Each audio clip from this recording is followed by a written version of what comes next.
This is Andy Purewal, Boxing Social in association with Betfred, and I'm joined by Frank Smith of Matchroom here in Frisco, Texas. Frank, how you doing? I'm very good, mate. Unbelievable. My missus, I was just telling you, said she just watched one of my interviews and I go completely personality void and that I should be more of a twat like I am in real life. So I'm going to try it from now on. You're more than welcome to try it in this interview. Yeah. Why do you think it is that you've kind of not been able to show your true side and your true colours to everyone, Frank? I just think on the camera, you've got to be a bit more serious. So I try and act a bit more seriously. But if you actually know me, I just walk up to people in the street and we'll start talking to them and just be very odd. So maybe I just need to be a bit more peculiar and maybe that might work. With that in mind, obviously, I know it's not a comparison that you like very much, but obviously sometimes we'll make little comparisons between yourself and Eddie when we consider what Eddie's like in front of camera. Have you not kind of thought something a bit more similar? It's really weird because Eddie on the camera is me in real life and he goes to me, "You're fucking weird." And it's like complete opposites because he doesn't walk up to people on the street really too much and talk to them, whereas I will just go up to someone and go, "Hey, how you doing?" and just start talking absolute rubbish. So maybe I just need to take a leaf off his book and be a bit more like him. That's up to you, Frank. A bit more of a twat, and I'll have a no context Frank page. That's up to you, Frank. That's obviously I'll leave that one down to you. Obviously, we are here in Frisco, as I've mentioned. Great card ahead of Saturday night. I've said it a few times in different interviews. One which has possibly slid under the radar a little bit simply because of the Wilder Fury fight the weekend before. But now we're here. Just how much are you looking forward to Saturday night? Yeah, it's building some real momentum, like you say, with everything that went on last week, which is actually great for the sport of boxing because it would have brought a lot of new fans in. A lot of eyeballs to the sport. Maybe not even people who watched it, but people who saw, on social media. It went crazy, didn't it, everywhere? So I think it's building up really nicely. It's going to be a huge fight. Over 10,000 people in there on Saturday night. So it's a great place to bring a fight.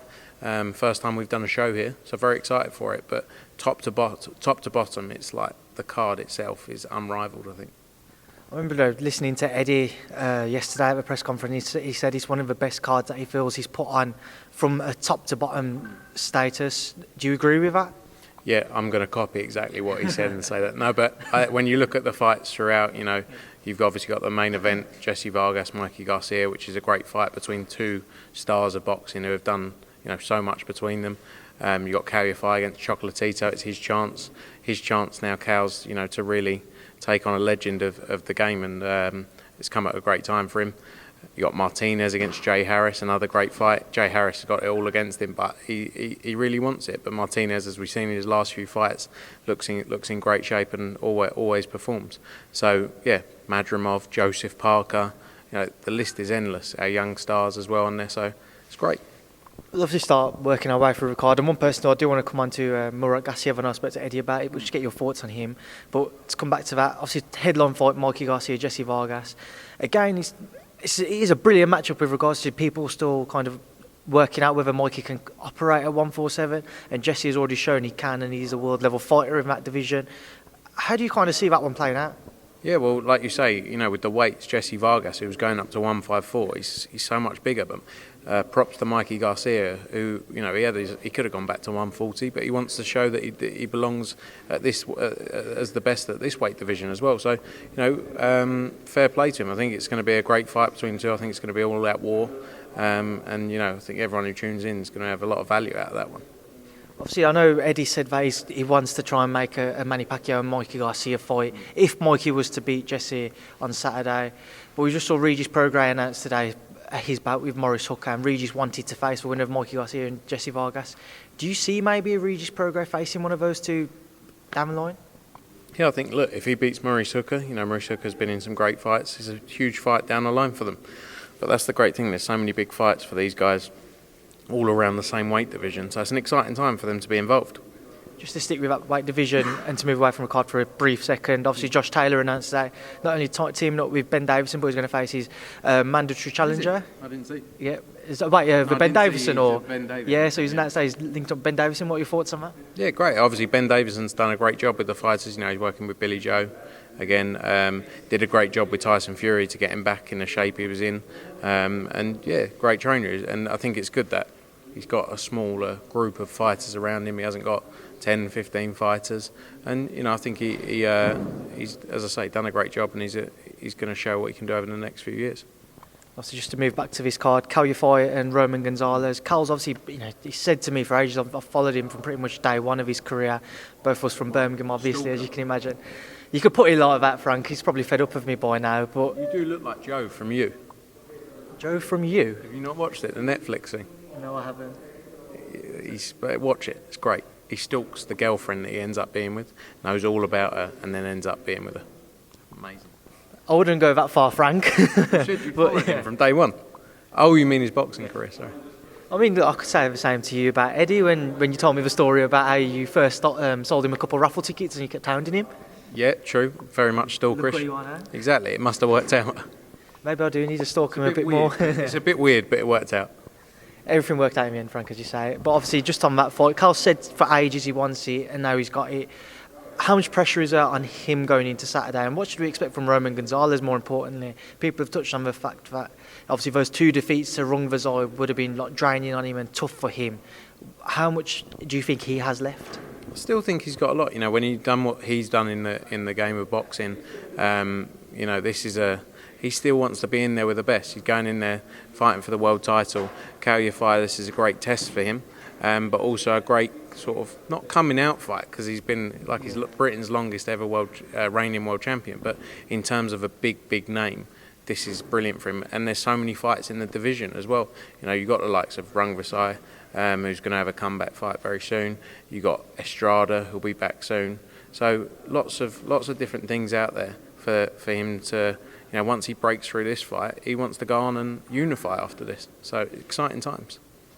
I spoke to Carl before, and I asked him, has he ever felt that maybe he's been not necessarily pushed to the side, but been put to the back of the mind of maybe Eddie and yourself, simply because you've got obviously so many fighters you've got to try and look after. Has he ever felt like that? And he said at times he possibly has, but obviously it's all worked out from now. Have you ever felt like that yourself, not just with Cal, but with other fighters where you've obviously had to prioritise people and you haven't been able to deliver the fights that you've possibly wanted until now? Look, I think there are some fighters who have had better opportunities than others, but it's just the way things go. Sometimes fighters get injured, sometimes fighters aren't ready, sometimes things can't be made, and eventually we will always deliver for Cal Yafai is like you say, you followed him from day one. I remember taking him for his medicals on day one.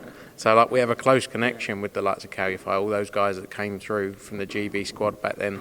But they will all get their opportunity. Cal Yafai is a world champion. He's defended it a number of times, I think 6 times, I believe. And now he's getting his opportunity on the biggest stage to go out there and fight a hero, who he will say is one of his heroes. So I think that for all fighters and everyone, there's always frustrating periods where things take a bit longer than they should, or opportunities don't come up as quick as they should. But it will always get there, and it's just the sport we're in. Unfortunately, the opportunities aren't always there that day, but we will work harder than anyone to make sure we deliver for the fighters.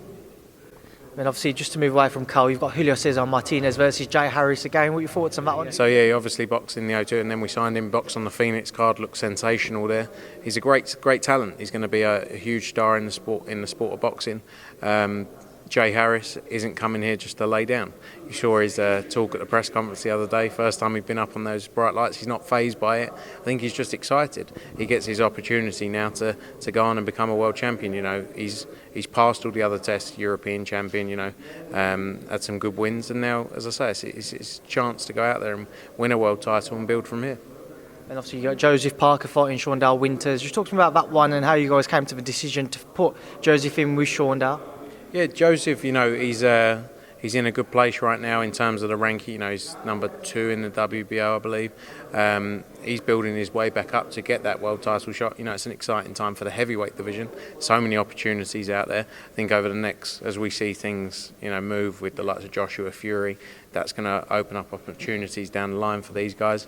Shaundale Winters coming off the back of another great stoppage win. I think he had 2 in a row. Real surprising victories. It's a good test for him. It's not going to be an easy night for Joseph Parker, but he looks in great shape. Again, he's someone who's been out there and done it all already. He was the WBO World Heavyweight Champion. He wants to regain that back again and get the win on Saturday, and he's closer to that step of being back up there, in the big top fights for the world titles. I spoke to Kevin Barry yesterday, and he said to me about, as far as he's aware, Usyk, Chisora and White Povetkin are pretty much done. Any confirmation for us? No confirmation, but yep, you're on the right track. But there, after those guys, there's big fights for the winners of both those fights as well. So he's in that mix of all those fighters, and it's he's in the right stable for all those fights. And Joseph's a great guy. Really enjoy working with him and the team. Kevin, as you say, David Higgins has done a great job for him as well. So it's an exciting few years for him. We talked about personalities earlier on in this interview, but what's David Higgins like? He is a personality. Yeah. He is like, I could do with a bit of him inside me, but not like that. But he's actually a great guy. Do you know what? I was with him. I went out for dinner with him the other night. What he's done for Joseph Parker, he got a lot of stick and abuse for what he did, but actually he is part of the reason Joseph Parker is where he is, because he fought for, he sort of did the opposite to what most people do. And he said this at dinner the other night, that most people just suck up to you guys and because they want opportunities and they want, they want to work with you. But I had to go the opposite way because you didn't otherwise how did I get on your radar? And he did that, when he did the press conferences, the wacky press conferences back in New Zealand, and everyone was like, what is this guy on? But really, he's built his fighter in Joseph Parker and been a huge part of that. So yeah, he's a great guy, and he'll be in. But I'm not sure how long he will want to be in boxing for. I think he's got Joseph, and he does loads of other stuff. It's interesting, loads of other businesses. So good guy. He is indeed. And obviously, just to move away from David and this card, I know you caught up with my colleague Rob Tebbert the day after Wilder Fury 2. A bit more time for it all to sink in. What's your thoughts reflecting on it now? And some of the stuff Deontay has come out talking about his costume weighing a lot, and he didn't agree with his corner throwing him a towel, etc. It's a nice costume though, wasn't it? I think had he not have had the batteries in, he would have been all right. Probably would have been about 6-7 pound lighter, and he would have been fine. I mean, the shittest excuse ever. A weird excuse. I don't get it. I don't get why someone around him wouldn't go, Deontay, probably best you don't blame that. And just say the better man won. But look, he's going to want to go back in there and have his chance to win his belt back. I think that's fair enough. He was the world champion for a long time. He put his belt up on the line, and he wants his opportunity to have his rematch. So I think that's fair enough. I think that's what we'll see happen. Hopefully we can still make the Joshua Fury fight for later in the year. But yeah, I hope he doesn't wear that costume again. I mean, what was your thoughts when Deontay immediately looked pretty much within the first couple of days, just said, I'm going to exercise my rematch clause? I think that's what they do. Anthony Joshua, the day after he boxed Andy Ruiz, that's what he wanted to do.